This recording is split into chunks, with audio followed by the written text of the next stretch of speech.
friends, and welcome to the third installment of this shenanigan, Rose's flying dress costume.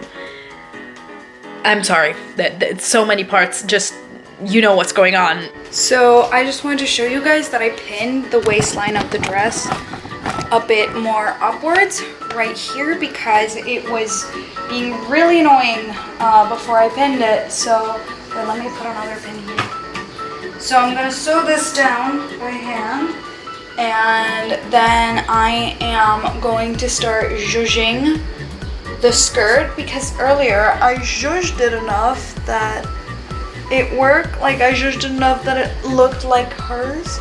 So yeah, this the undergown is pretty sloppy. Like you can see that doesn't really fit me great. But it's, well, this is the overgown, but a jacket goes over the overgown, so no one's gonna see this. But yeah, I just wanted to avoid excessive bunching up of the skirt when I sat, just in case it would be visible from the jacket. It's not, but if the jacket opens, you know. So I just smoothed it down, and I'm just gonna leave the back as is because fiddling with the back would involve hooks and eyes. Removing hooks and eyes particularly, and I can't be bothered, and also it's going to be completely covered, so it's not like anyone's going to see it anyway.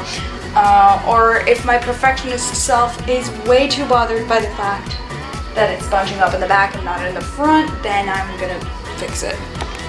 So I have, ow. Every time my friends come to my room, I try to like sit on my bed or a chair or the other bed or literally anything, any surface that you can sit upon in my room. They always check for pins. That says something about me that I may not once said, like how I don't like tidying up my space unless it is absolute chaos that I cannot move around or find things in. But anyway, so I have zhuzhed the overgown skirt into looking something like hers, and then I have attached I have pinned, the embroidered panel to the underskirt, and I also the embroidered panel is not finished, but I am impatient, and since I couldn't go buy embroidery floss today, my chaotic self was like, let's just attach it just like that, just to make your life harder later on when you have to finish the embroidery. I mean, it's no big deal really. It's like a couple of leaves and a couple of stems, and I think that's it. Oh, and a couple of little flowers, but nothing dramatic. I am really surprised with how quickly this cosplay is coming together, even though I do use the term cosplay quite loosely because I would wish to set the expectation that I am not going to look like Kate Winslet at all. I'm not getting a red wig. I am going to be a brunette Rose. End of story. I look bad with wigs, and before anyone comes at me and says, you can spray your hair, I don't trust that stuff around my hair. Yeah. So there's no way I'm doing that. Then, so if I don't do my hair red, then there's virtually no point in trying to replicate Kate Winslet's facial features. I am not amazing at cosplay makeup and contouring. Obviously, I'm still learning. Whenever I try to cosplay Keira Knightley in 2005's Pride and Prejudice, which has turned into a regular occasion now. Whenever I try to do that, it's always very rudimental, and as you can, my nose doesn't do that. My nose doesn't just bend to the will of shadows. What are you saying? My nose is like, you are stuck with this, whether you like it or not.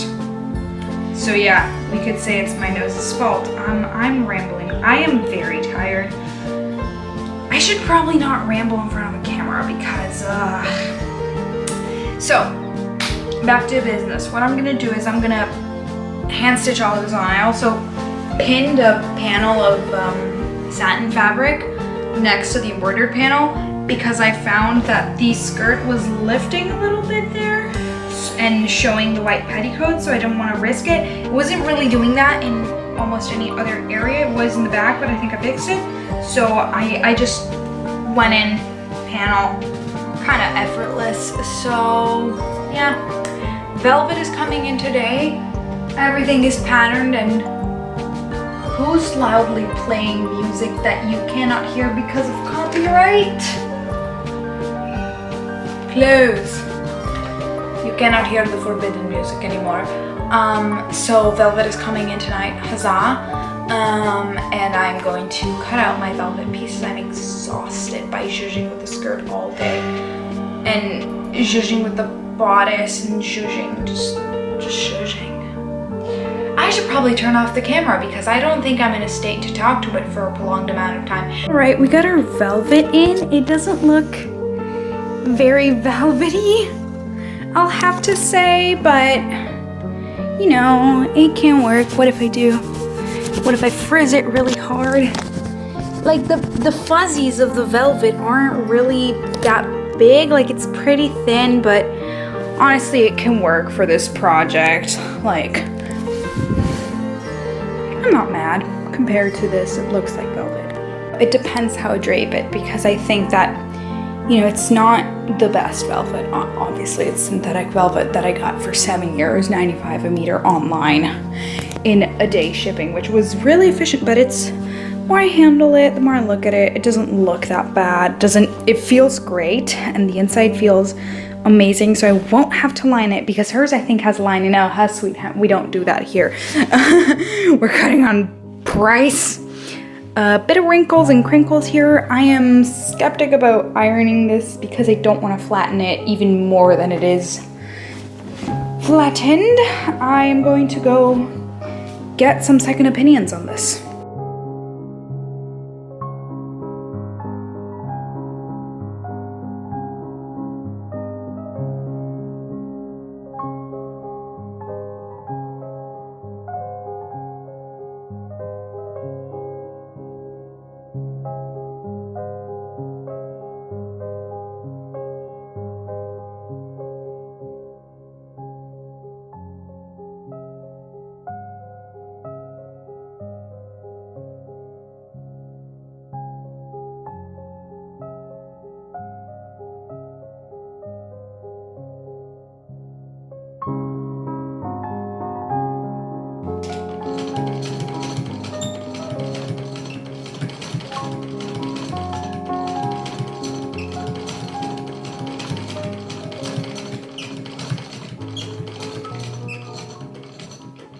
Hi, I have been evicted, or more like I have evicted myself. You can, hi.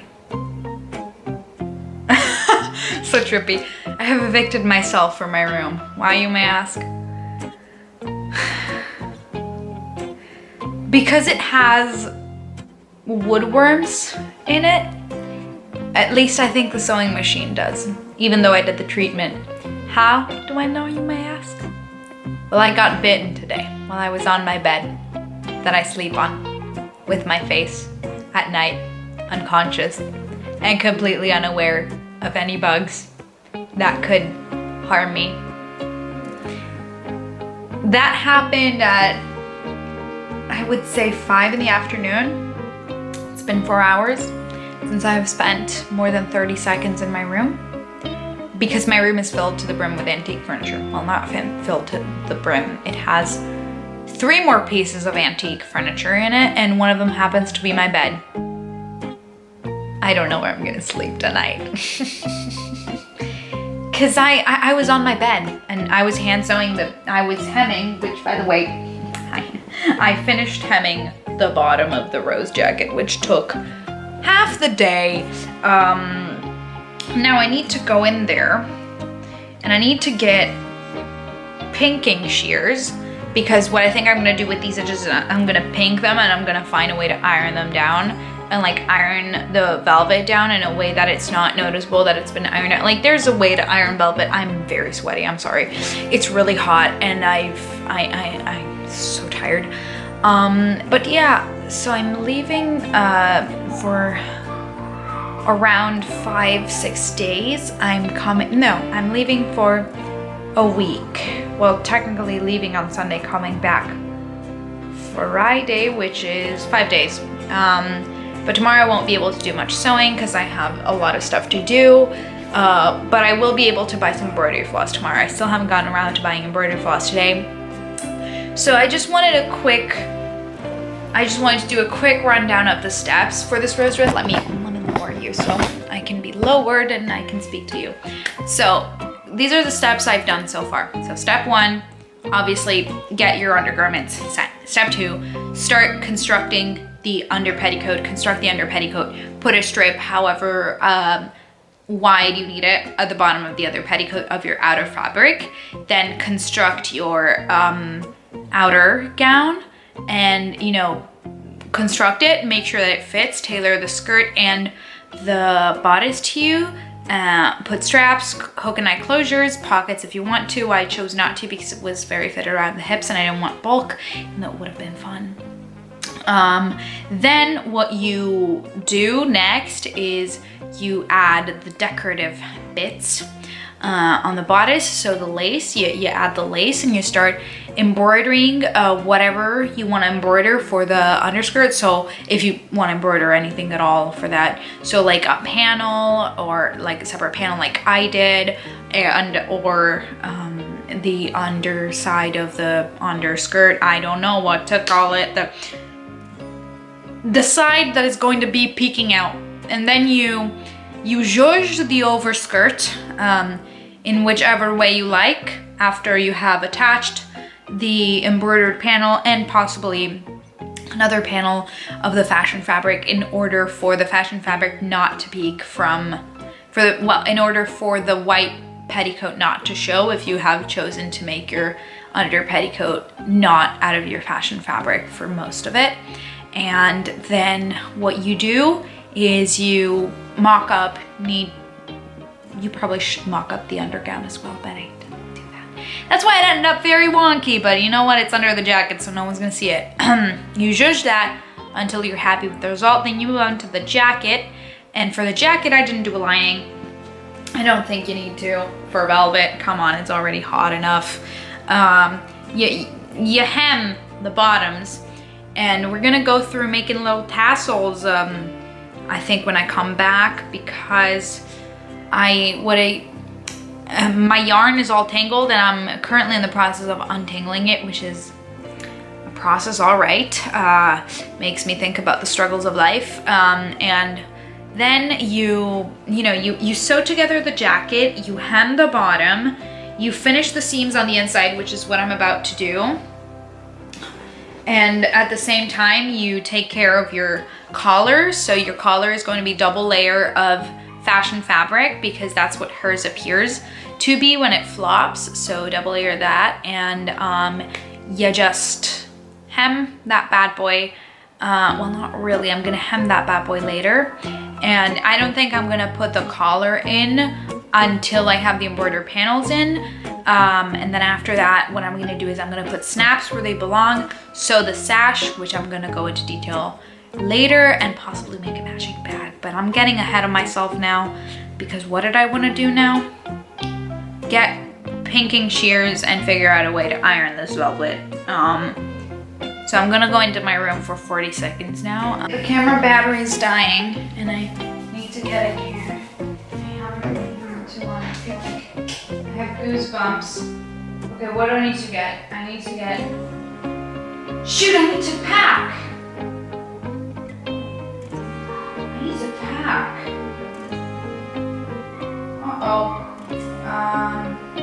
BRB.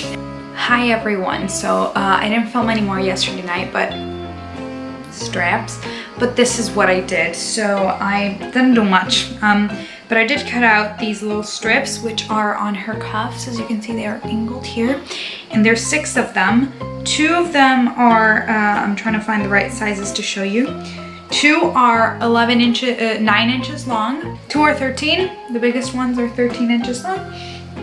And the sort of like medium-sized ones are, wait, this is wrong. This is so wrong. I cut one too short. How did that happen? How did that happen? It's longer than these, but let me see which one. Well, see, the scale is this. One is the smallest is 9, the medium is 11, and the biggest is 13. So my 9 and my 13s are good, but my 11s, there is one that's slightly shorter. So I'm gonna check which one is actually, 11 inches. Turns out these are pretty, the shorter one is correct. The shorter one is 11, so let me just fix that. Okay, I can't find my tailor's chalk to mark the triangle, but now we do have correctly sized strips. Also, I went, oh no, here's my tailor's chalk. Fixed.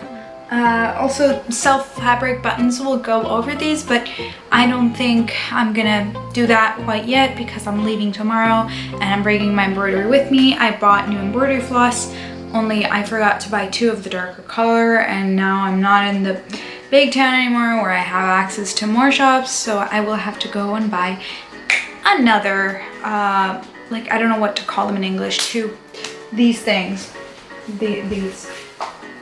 I needed to buy 2 of these, of this color. I just bought 1, which was a mistake. It's real dumb of me.